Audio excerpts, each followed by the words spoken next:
Comment vous avez jugé ce dispositif tactique du coach? D'abord, j'ai beaucoup apprécié le choix de Souleymane Camara Abedi. C'est vrai qu'après la défaite contre l'Ouganda, il n'avait plus le choix.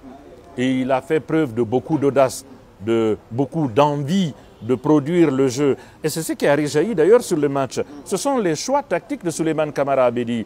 La défense, elle n'a certes pas bougé, hormis Bokeh, qui est rentré à la place de Diabaté. Mais au milieu de terrain, il y a eu un choix fort. Il a sorti Lansana Sylla, il a reculé Ousmane Dramé en position de sentinelle, alors qu'on sait que c'est un milieu relayeur. C'est un risque qu'il fallait prendre.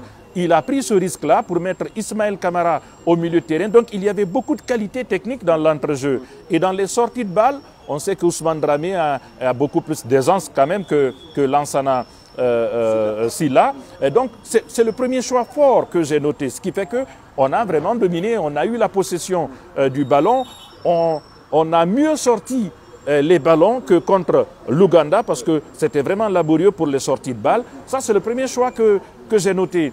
Et puis, il y a eu quand même énormément de qualité technique sur le terrain, parce que la titularisation, vous l'avez dit, de Youla, la titularisation d'Ismaël Kamara, le repositionnement d'Ousmane Dramé. Bon, Bachir, lui, on le sait, c'est le chouchou du public de Kampala. Donc, il y avait tellement de qualité technique qu'on ne pouvait que confisquer le ballon à cette équipe sud-africaine. On ne pouvait que produire du jeu, même si, encore une fois, je trouve que le jeu du Syli est parfois un peu lent, notamment au milieu de terrain.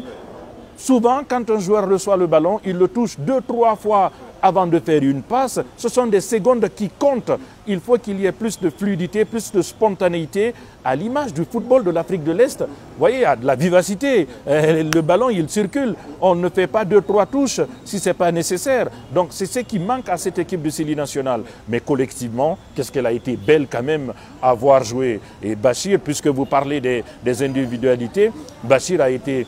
Je suis surpris d'ailleurs que ce soit un Sud-Africain qui soit élu homme du match, parce que malgré la défaite, Bachir aurait mérité quand même d'être homme du match. Il a une telle aisance technique, une telle capacité à éliminer, et pour son corps frêle, il a tellement d'énergie, il a un tel coffre, parce que il n'est jamais fatigué, il est tout le temps prêt à faire des sprints, à dribbler, à perforer, à s'appuyer notamment sur Alassane Bangoura, et ça a beaucoup fait la différence. Malheureusement, on a péché par inefficacité. Youla, oui, il a fait quelques différences sur son côté. Malheureusement, à chaque fois qu'il frappe, il ne parvient pas à trouver le cadre. C'est le péché mignon de cette équipe du Syli national de Guinée. J'ai également beaucoup apprécié le match d'Ousmane Dramé. Je l'ai beaucoup critiqué. Comparativement un peu au match précédent. Au match précédent contre l'Ouganda, je l'avais beaucoup critiqué. Mais là, il a vraiment été énorme. On a vu le véritable Ousmane Dramé que l'on a l'habitude de voir avec le Afia de Conakry il y a quelques mois. Il a été vraiment le patron, le premier relanceur, le premier à orienter le jeu.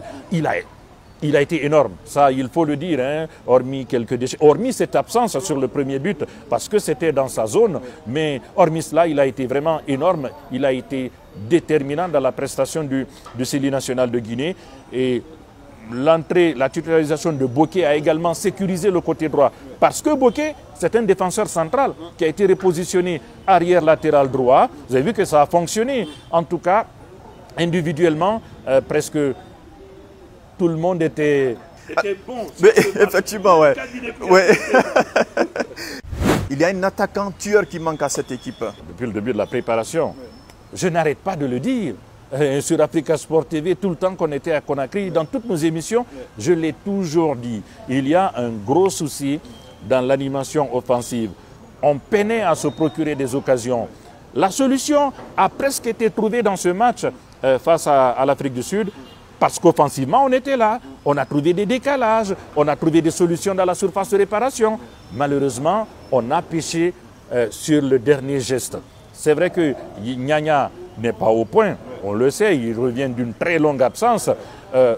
Moussa Moïse, sur qui on comptait, a peut-être sauvé sa compétition avec ce petit but, mais je pense qu'il aurait pu faire mieux. Effectivement, qu'on a manqué de tueurs, de véritables buteurs dans ce match-là. C'est bizarre de le dire quand on a le meilleur buteur du championnat sur le terrain. Mais globalement, Il a marqué hier, effectivement, mais il aurait pu peut-être mettre beaucoup plus de buts, on va dire, parce que c'est difficile dans ce genre de compétition d'aller devant si vous ne marquez pas des buts. Et ce Sili, il ne marque pas beaucoup de buts. C'est parce qu'on a marqué un but hier, ouais, il est bien élaboré, ouais, c'est un but d'avant-centre, on va dire, qu'a marqué Moussa Moïse, mais globalement, ça a toujours été l'un des points faibles de cette équipe du Sili, l'efficacité devant le but.